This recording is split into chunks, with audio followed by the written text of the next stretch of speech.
where you listen to get the whole truth. The place where you listen to get a fair view. The place where you listen to get the whole truth. The place where you listen to get a fair view. This is Great Talk. This is Great Talk.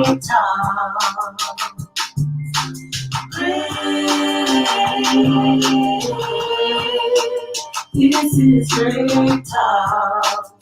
This is Great Talk.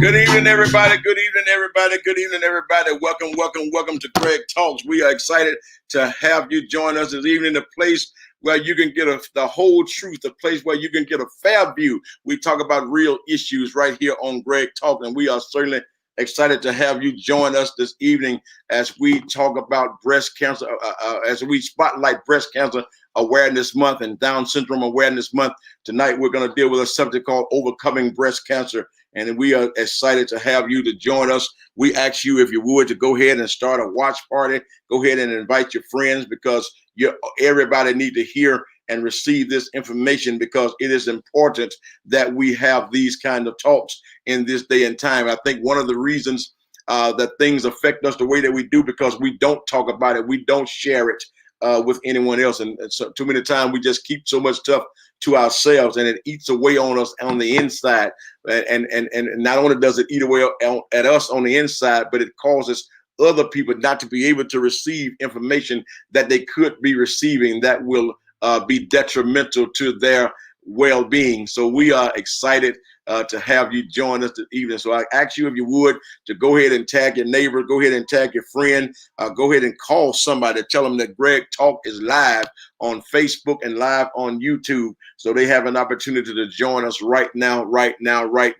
And you can also, start your watch party, invite them into the watch party to be a part of this that is happening right now. So, hey, please, ma'am, please, sir, do that. Good evening, Rosa Mullen. Good evening, Shaquila Galloway. God bless you. We thank you so much for joining us. And I know some of y'all already getting the watch party going. Yes, you already getting your watch party going. We have a very special guest joining us this evening. An awesome woman, woman of God, awesome educator. We just thank God for her, that she's going to come and share her story with us this evening about overcoming breast cancer. My. So I invite you again to start your watch party. Tell somebody they need to get this information. Good evening, Pete Griggs. How you doing, my man?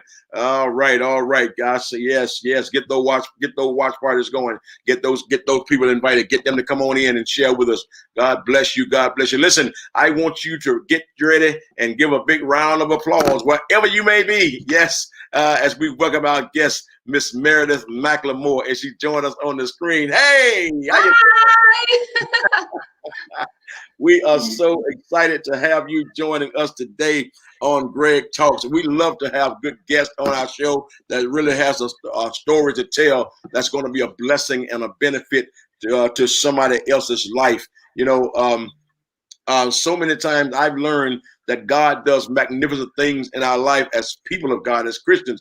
And so many times we want to keep it to ourselves. And I think when we do that, hey, Trinity Mullen, what's up? I think what happens in many times, we allow the devil to cause us to keep those things to ourselves, to keep somebody else from being blessed the way that God blessed us. So, Ms. McLemore, how you doing today? I am so well. I'm doing great. Thank you. How are you doing? Oh, man, I'm great. I'm just thanking God for this time and opportunity to spend a little time talking to you and sharing with the world. Sharing with the world, because God has blessed us with an opportunity to reach people around the world. So we're happy for this opportunity with you to share with people around the world what God has done in your life and how you've been blessed and still being blessed in overcoming breast cancer. We're not just trying to make people aware that it's there, but we also want people to understand you can overcome. Yes, absolutely. You can overcome. Absolutely. Yeah. Thank you so much for having me on here. I'm just so grateful that you invited me. Yeah, yes. You know, again, when as I was telling you earlier, we was talking to in conversation a few days ago, and Trinity brought your name up, and I'm like, yes, that's the perfect candidate for my show Thursday night. Let's get her in. Yes. So, tell us a little bit about yourself, a little background and whatnot. Okay, well, I'm a mom, a teacher. I love God. So, I have two little girls. One is about to be 3 in November. My husband and I just shared our 11th wedding anniversary still. And I have an 8-year-old daughter named Eliza, and she is in 3rd grade. And then I have a whole bunch of kids at Cornerstone High School. Yeah, Cornerstone. Yes. Okay.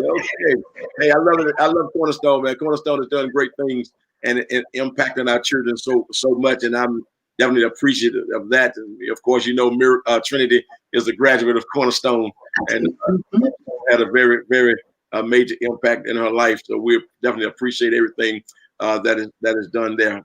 So now, how long has it been since the doctor gave you the news that you had been affected by breast cancer?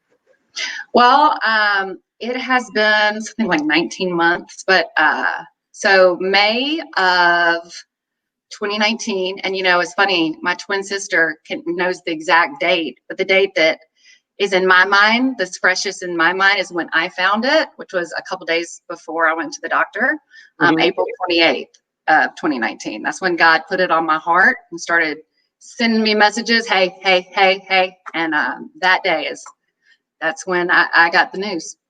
Wow. So that's been what, 19 months, you say? Something like that. Math. Wow. Amazing. Wow. Okay. So you was doing some self-examination. Yeah. Okay. So I was breastfeeding my daughter at the time and just was really aware of, making sure to check yourself regularly. It's really important. You get that message all the time. But it was overnight that just this mass appeared on my chest. And I describe it as, it felt like a piece of bark. And one day it was literally there. And the next day, it wasn't there. And the next day was this piece of bark sitting on top of my chest. And wow. Yeah. Wow. So and so now, with that being said, you say we hear it all the time about self-examination, and I believe sometimes people just totally ignore it. But how important is it that you think that these kind of things should not be ignored? It's really important. It's really important not to ignore it. It's really important just to get to know yourself and what's unusual and what's not. I remember, it's always been the narrative in my head that my grandmother had breast cancer, and I actually don't have the BRCA gene. I don't have a gene that's passed down, and it always been the narrative that my grandmother, was probably misdiagnosed. She probably had cystic breasts, and that she received a mastectomy way back in the day, and I'd heard information like if you breastfeed, you're 2%, less than 2%, of a chance that you could get breast cancer, and all these things that I was doing to make sure that I was healthy. And when I'd watch TV or hear a commercial, it's like, check yourself. It's, you're looking for small round nodule, I guess is what I'm trying to tell people and inform people is that, it didn't hurt. It appeared literally overnight. It wasn't like round little ball, but like a piece of bark. And, just to take care of yourself and make sure you go to the doctor. And because that's something I didn't, I kept putting off as a teacher and a mom. I put off that doctor's appointment 3 times. 3 times. So, anyway. Wow. So it's important that we not only make the doctor's appointment, but keep the doctor's appointment.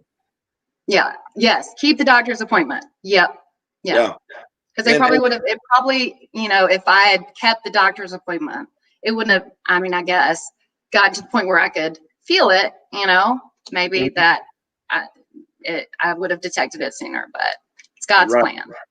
Well, yes. I hear that. I hear that because we are firm believers that God has a plan in every situation. Mhm. Sometimes we often use the terminology that our test becomes our testimony, and many times in many areas of our life, we can do all that we can to do what's right. We can do all that we can to be preventative. We can be proactive rather than reactive, and Mhm. still sometimes things still happen. And I'm a firm believer that those things actually happen for a reason, and everything God has a plan for it. And I believe that without a shadow of a doubt, what has transpired now, you are able to walk in the plan, in the real plan that God has for your life. That's right. That's right. Absolutely. That's right. And I think about like one of those doctor's appointments that I put off was before I had my daughter Vivi. Right. So I'm thankful. You know. Yeah. So. So sometimes things actually transpire in our life that pushes us into our destiny. Mhm. Otherwise we probably never would have gone that way. Now I understand. I know without a shadow of a doubt, you are a school teacher. You are a great school teacher. I'm aware of that. But Mhm. did you ever think you'll find yourself in a place like this where you're sharing your story with somebody from this type of platform? No, never, never. God is funny. Kind of like being pushed into it because being on camera is not really my thing. I get nervous, like, oh, it's me. I'm on camera, but it's funny. I found myself over the past year and a half sharing my story and getting to have that platform, and then getting to talk about God at the same time. It's been a blessing. I'm Yeah. grateful. Yes, absolutely. So what you say is true that sometimes we look at things as a detriment, or we look at it as a painful situation, or even a setback that is really a setup from God to bless us. Yes. So I say this, and I'm grateful. And it sounds kind of crazy, but I'm grateful for the cancer, for breast cancer. I'm not, you know, I, I don't like what I saw my children have to go through and people Mhm, around me that loved me. I didn't like mhm. to witness that. But I have become forged by fire, become so much better in the process. My relationship, looking back, my relationship with God, I thought it was strong, but it's nowhere near to where it is now, where it Yes. was. So I'm grateful. I'm grateful. Well, okay. So basically, you're saying that this has changed you a lot, and you talk about how it affected the people around you. How much Mhm. has how much do you feel that has changed the people around you? Oh, I mean, so a lot. I can start with my twin sister. Her biggest fear, if you ask her, her biggest fear before all of this was breast cancer. She was convinced several times that she would have breast cancer. And I just remember talking to her about this. That I knew that was one of her biggest fears, and that thinking it is a death sentence. But now, if you ask her, she's not afraid, because she sees, like, okay, it was really hard. It's been really hard. I lost all my hair. I was sick, but like, here I am on the other end. Wow. I was thinking, and I've mentioned the word death sentence, and you just mentioned the phrase, should I say, death sentence as well. And it just occurred to me that it's really not a death sentence; it's a life sentence. Yeah, Yeah. So basically, what it's done, it has sentenced you to new life and walking in an area that you've never walked in before. right. Absolutely, absolutely. And it's gonna stay for life, but yeah, walking in a new life. Yeah. Okay. And I want to invite our audience as well. Hey, if you have questions for me or for Ms. McLemore, go ahead and post the questions on the screen, and we will deal with your questions as well. Questions, comments, we freely take those also. But let's go back for a moment, to that day when the doctor broke the news to you. What actually happened after that? So, um, I so going back to April 28th is when I knew it had appeared, and I knew from that moment that it was cancer. And I knew without a shadow of doubt. I started to convince people, my loved ones around me, that that was the case. And I started to prepare them. My twin sister, like I said, she was, it has to be, it can't be this. And I just was preparing her and my husband.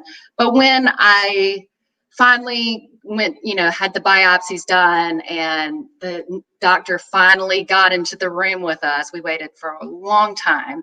My husband, my mom was there, but I had to send her to go pick up my my youngest because, daycare was closing. But so it was my husband and I, and we were just sitting there.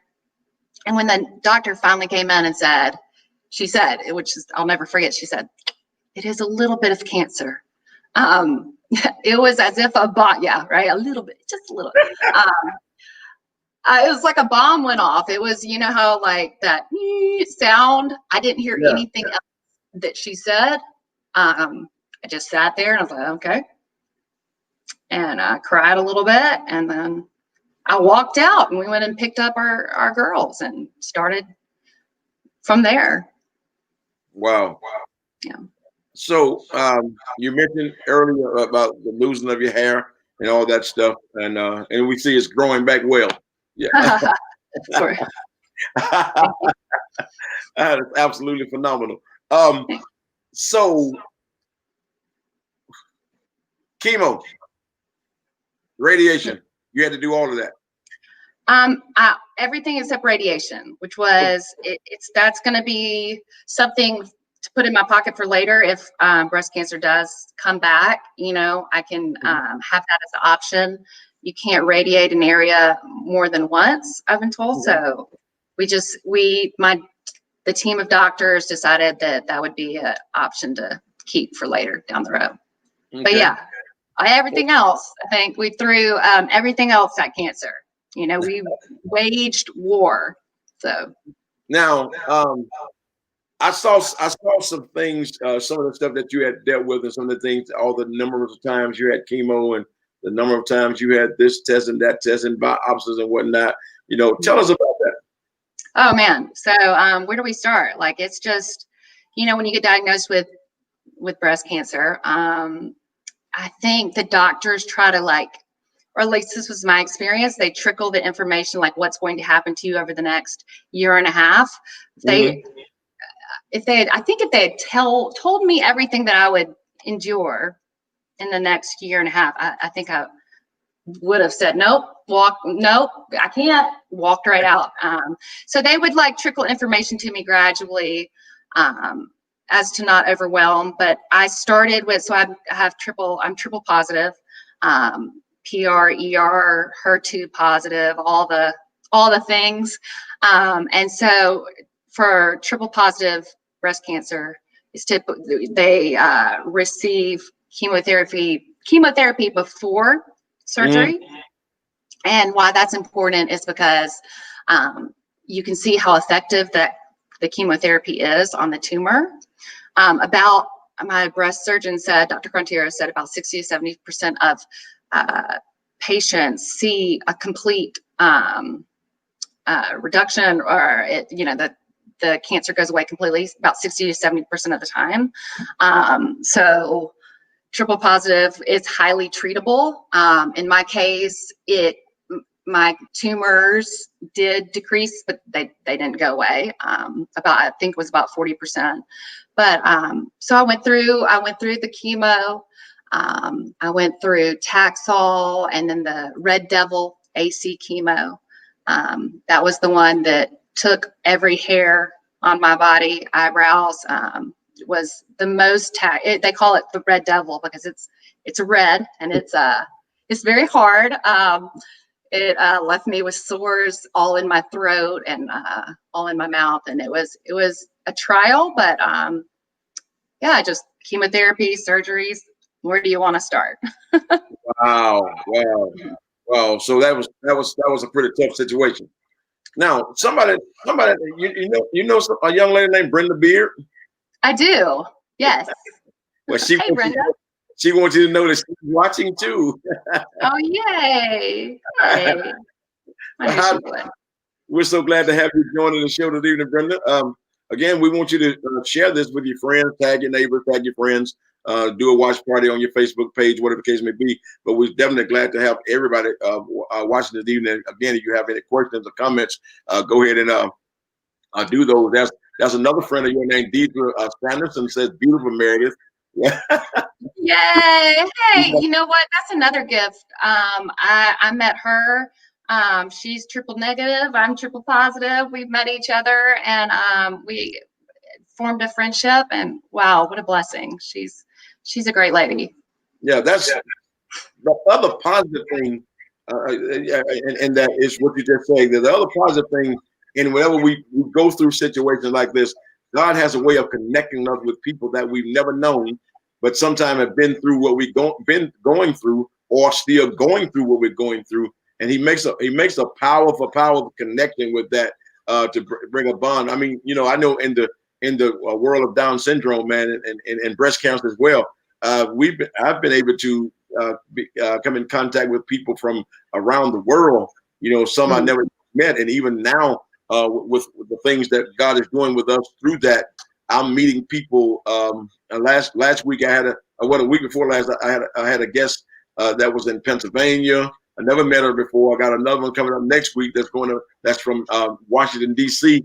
that we've never met before personally as well. But God uses these things in our lives to bring us in contact with people that can help strengthen us along the way. And either they are going to be a blessing to us, or we're going to be a blessing to them. And so that's absolutely phenomenal that you have established that type of relationship with them along this way. So how, and now your girls, how old are your girls again? So my youngest is going to be 3 in November. And my oldest is 8. She's in 3rd grade. Okay. Yeah. And now your 8-year-old, I'm sure, understood a lot more about what was happening with you. She did. Yeah, she did. She is a trooper. She is one of the strongest people I know. She takes everything in, and sometimes I worry about that. Because like she's so perceptive and she reads people and then she'll just kind of hold it in. But yeah, she watched me go through it, and I tried to include her as much as possible and just talk to her every day about it. We didn't hide anything from her.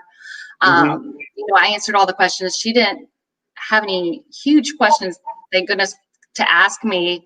But like when my hair started to pull out of my head, which was, I think it was exactly 3 weeks and 2 days after I first started that Taxol treatment. And, I was like, today's the day. And I gave her, my oldest, I was like, hey, baby, you can give me any haircut you want. And she was so excited. She was like, all right, can we record it and pretend to do YouTube? And so she cut my hair, and I was like, oh, this looks so great. And I just included her in it. She just, took off. But yeah. So for another person, another woman or male, whoever, because this breast cancer affects men as well as it do women, just not as much. But what would you tell them about the importance of sharing that with your children? How important is that? I'm a daughter too, and it's really important to keep your children in the loop of what's going on. They care, they want to know, they want to make sense of the world, and they can that you'd be surprised, as long as you put it in the right way and talk to your child. But they can handle a lot more than you think. They can understand a lot more than you think, and they can actually bring light to a situation that you wouldn't see. And definitely my students too. Not to leave them out. They were truly amazing and got me through this. I would not have been able to get through all the chemo without them. Yeah, I've heard about your students. I've heard that you have some awesome students there at Cornerstone, and some strong support from them through this situation. So yeah. With that being said, how important is it to have a strong support system, not just in your family, but outside? Or should I, well, let me put it this way, because when you got people that support you that way, I think they're all family, you know, but not just immediate family, but from the extended family. How important is it to have that? Incredibly important, incredibly important. You can't do it all, you know. I would just be completely, as you can imagine, knocked out from the chemo, where I couldn't lift my head off the couch. And I needed a whole community to support me. I had, you know, the next day I would go into teach, and I would have to teach from the couch in my room, and my kids would help me. But, you know, I'd need help from friends. My girls' friends' parents would help. They'd say, call, how can I help you? Or not even call, just go ahead and, okay, I'm going to bring you dinner. I had friends that put together meal plan or a sign up link for dinners, and they would bring dinners, and they would, you know, how can I help you? How can I do some laundry? Can I pick up Eliza today? And just, you know, on a Saturday, let me get both of your girls and just entertain them and do something fun with them so you can have a break. And I felt that support, and that's another blessing. I'm so grateful, because, you know, I truly found out how much I was loved, you know, all that support, community. Wow. That's awesome. Let's see how I want to do this, because you're saying that you never really stopped working through this, right? Mm-hmm. So right, correct. Why did you make the decision to keep working? Because I might have not, I mean, I needed a reason to get out of bed, a reason to fight on. When I got that call that I would have to, so after the, you know, cancer diagnosis, I thought, well, maybe I'm just gonna have surgery, and, you know, we'll be done. Like, no, I got the phone call that it was going to be all this targeted therapy. You're going to get a port placed in your chest. It's going to be chemo, you know, 16 treatments, and then it'll be a year.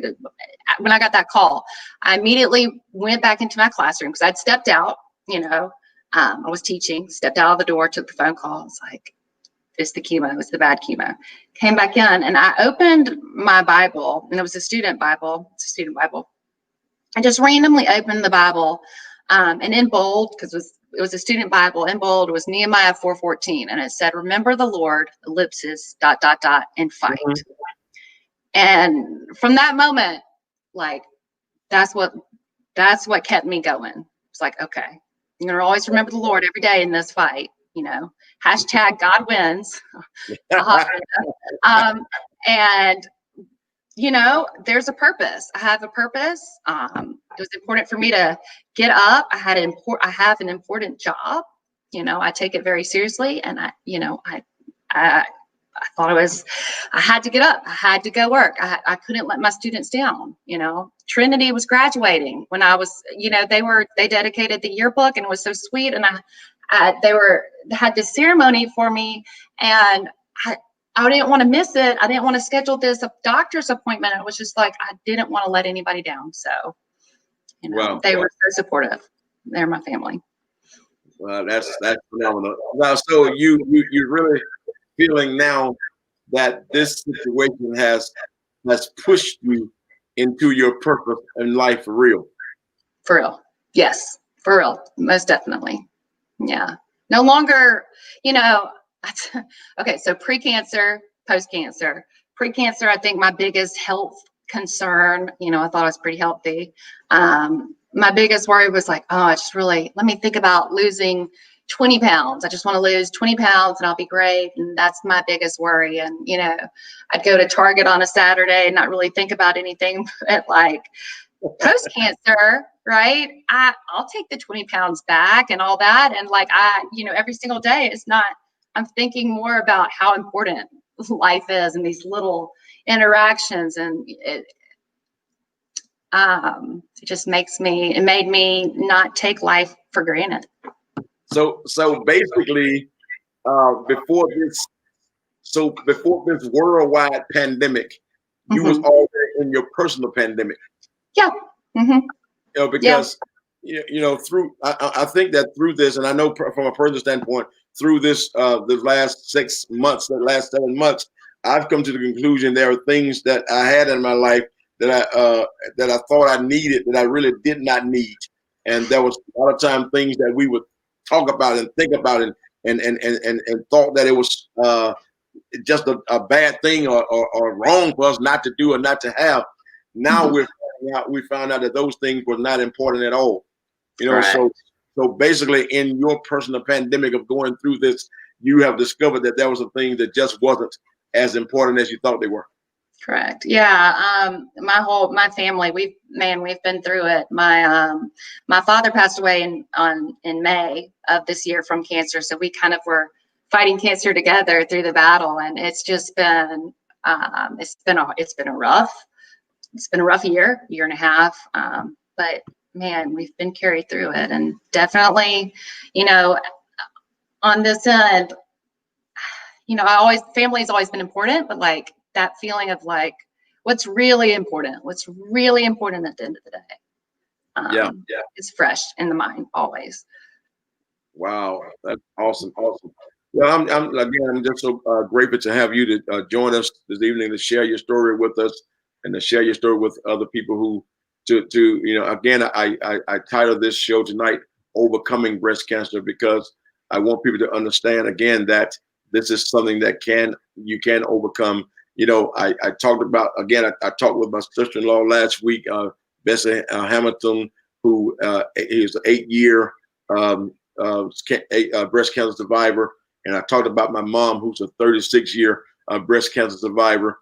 But now I'm grateful to have the opportunity to talk with you who have just recently come through this experience, and I think one of the greatest things that I saw, and I could feel the emotion. I mean, I could personally feel the emotion. I saw you at the hospital.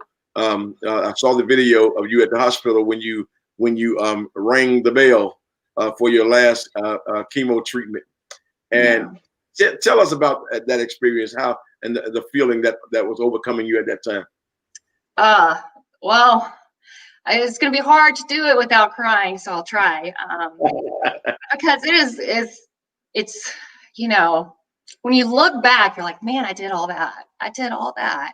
And going through it, like you're in the day by day, just make it to the end of the day and start a new day and do it again. But when I rang that bell, I was done. And I remember I was about 9 treatments in back last summer, and I was in the it was probably the hardest part of chemo. The beginning is most recently it was the Kadcyla that I was doing, and it was more of a maintenance chemo.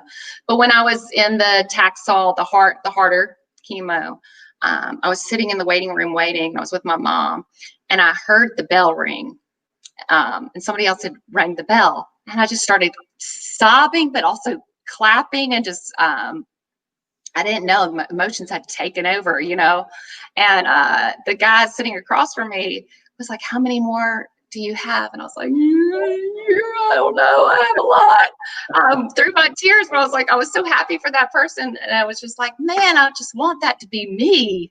I just want that to be me. And my mom was like, she was getting upset that I was getting upset. I was upsetting everybody, and that's the last thing I wanted to do. But I was like, I can't wait. When is that day going? It felt like it would be a million years. It felt like it'd be a million years. And but when I finally rang the bell, it was like, oh, done. Goodbye.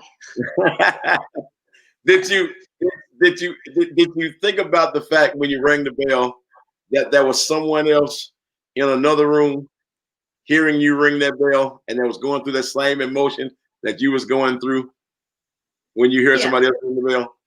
Yeah. And I completely understand that is so real. It reminded me of kind of in a sense, and being in the military and going through basic training. You get there, you're a new trainee, and here's a guy, you've been there for a week, and here's a guy says, hey, how long you been here? And you, a week. You're scared to turn your head to say anything to keep him getting in trouble. And then he tells you, I graduate next week. You know. Oh, yeah. So yes, I kind of understand that feeling, man, of like I just want to get there. I'll be glad when my day come. And go ahead. No, I was just gonna say, that's why it brings tears to my eyes, because there are so many that don't get to ring the bell. Yes. My father Yes. didn't get to ring the bell. Women and men with metastatic breast cancer don't get to ring that bell, and I don't take that for granted for a day. And I tell you, when I rang that bell, I walked out, and like the whole waiting room cheered. And Wow. one of the last faces that I saw was a woman. She was an older woman. She didn't have any hair. She looked quite frail, but she just looked up at me and met my eyes and was like, "Well done." Wow. I could feel that, man. I could feel that right there. That's awesome. Deidre, I'm so glad to have your friend Deidre on with us tonight. Deidre said she rang the bell October 29th, 2019. So you're looking at a year that has passed by since she rang the bell. That's absolutely awesome, man. How important is it, for and we talked about this a minute ago about the support system, but how important is it really that people who have had these experiences come together, and make this close-knit family? Incredibly important. So Deidre, I had her, and she reached out. Well, a mutual friend of ours put us together, and I was freshly diagnosed, and there's only so much Googling that you can do before you like, oh, this is a death sentence or whatever it is. So I wanted to talk to a real human being about it that was my age and similar experience, I guess. And so I had a friend that put me in contact with her, and I've been this person now too, but like in the beginning of my journey was just, I was so thankful for her because I could ask her. She was like, ask me anything. And I wanted to ask questions like, okay, it might seem vain, but okay, so is all my hair gonna go? Is it gonna happen? Like, is it gonna just fall out one day? What's gonna happen here? I had her to ask like, okay, what should I do when when I get to chemo, like, am I going to fall asleep, or do they give medicines?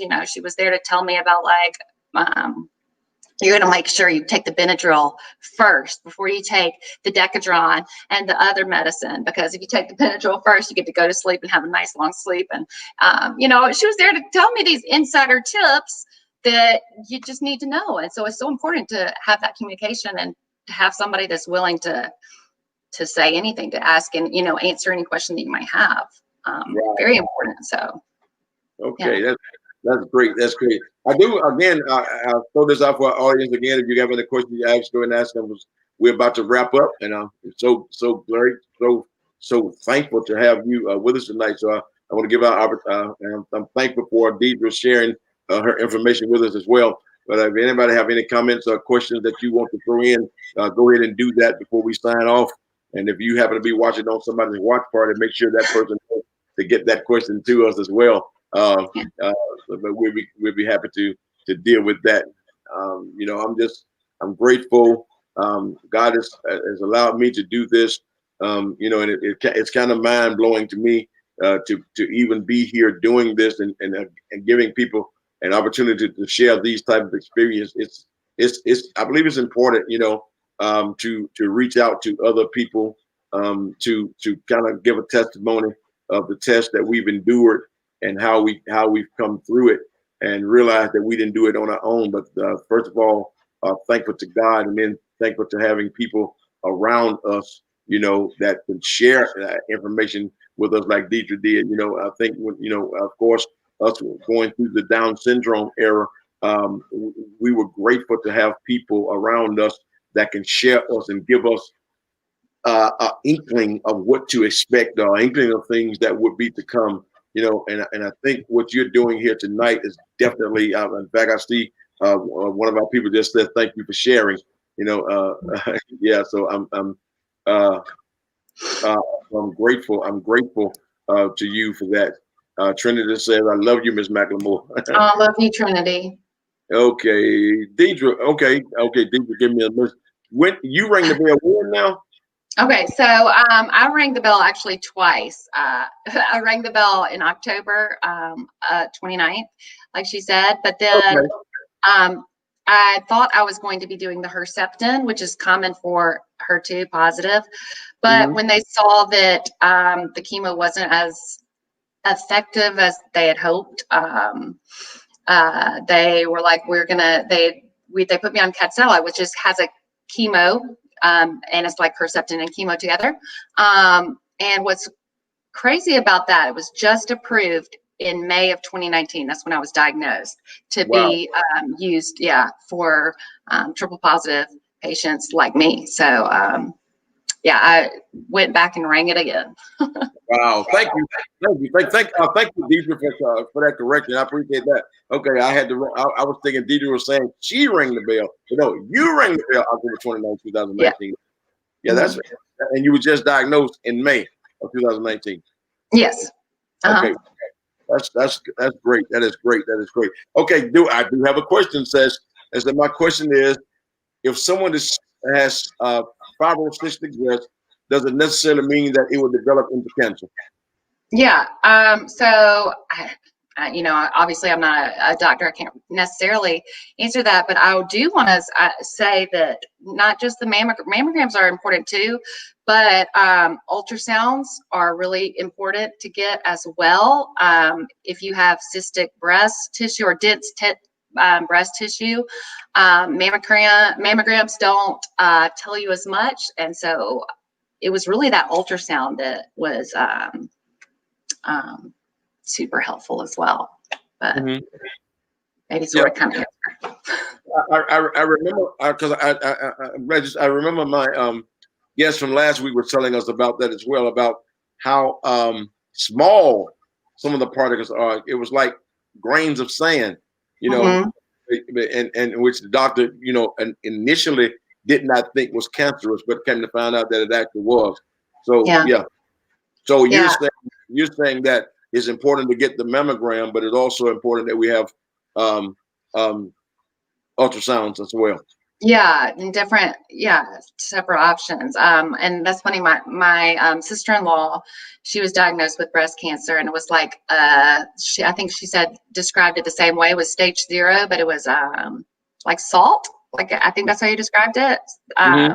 Yeah, and it only showed up on the mammogram. Wow. So we definitely, again, we appreciate you, Ms. McLemore, for coming tonight to share your story with us. I believe, without a shadow of doubt, that you've definitely been a great help to our guests as encouragement to know that we can go through stuff. Hey, look who's on watching us tonight, Mr. William McLemore. Hi. Hey, Mr. William McLemore, I gotta put his I got to put his comment on the screen there. Oh, that's what I call great support right there. A proud husband. I love to see good husbands like that. I'm so proud of you, love.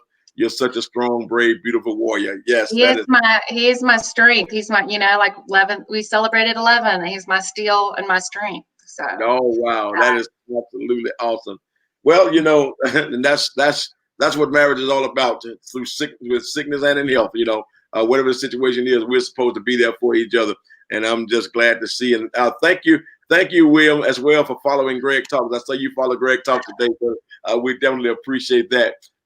Yes, and my guest did said thank you as well. She said I have fibrocystic breast, and my doctor require a sonogram as well as a mammogram. Sonogram.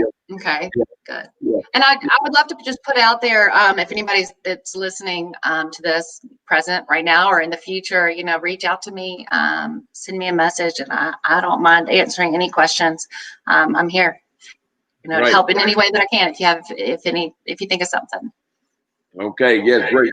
And if you do that and you can't reach her, you can reach me, and I can reach Trinity, and Trinity can reach her. Yeah. Make her stay in touch with me. But she thinks the world of you. I guarantee you that. She thinks the world of you. She loves herself some Miss McLemore. We've heard your name so much around this house as well. And and of course, I've had opportunities to meet you as well.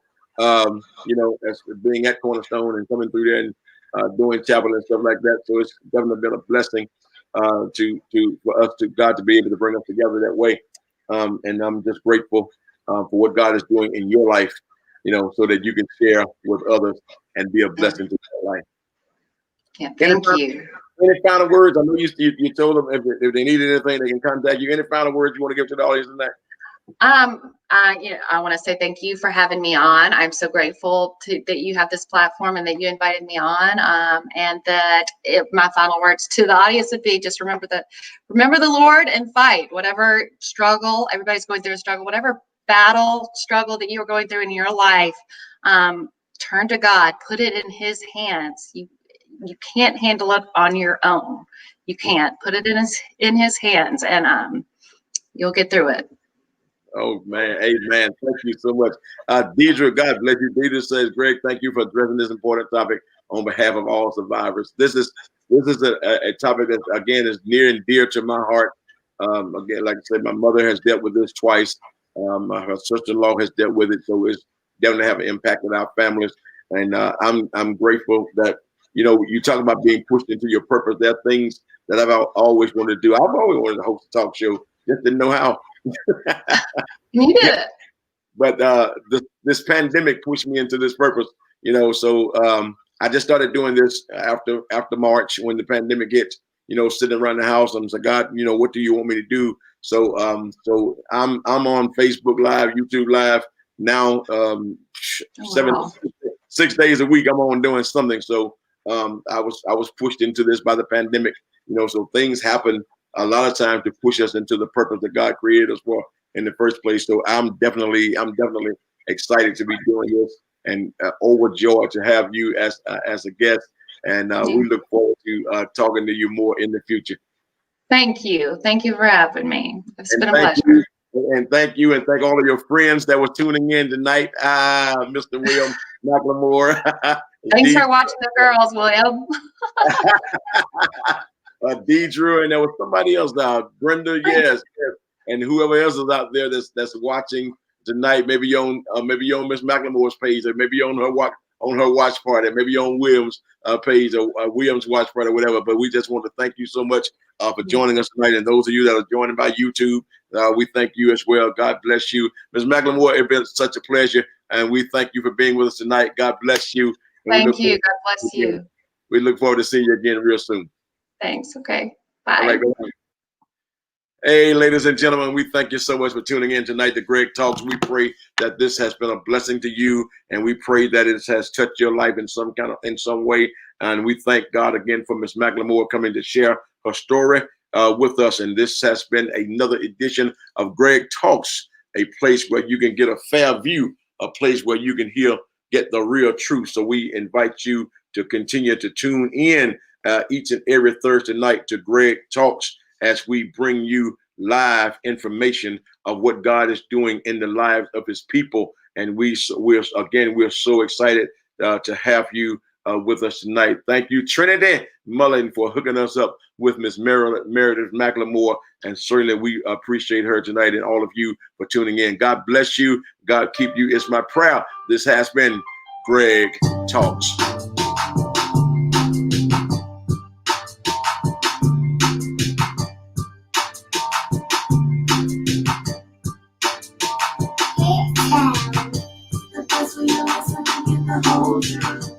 Place where you listen to get a fair view. The place where you listen to get the whole truth. The place where you listen to get a fair view. This is Greg Talk. This is Greg Talk.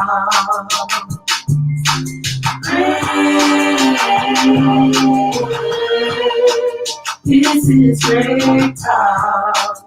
This is Greg Talk. God bless you. God bless you. And good night.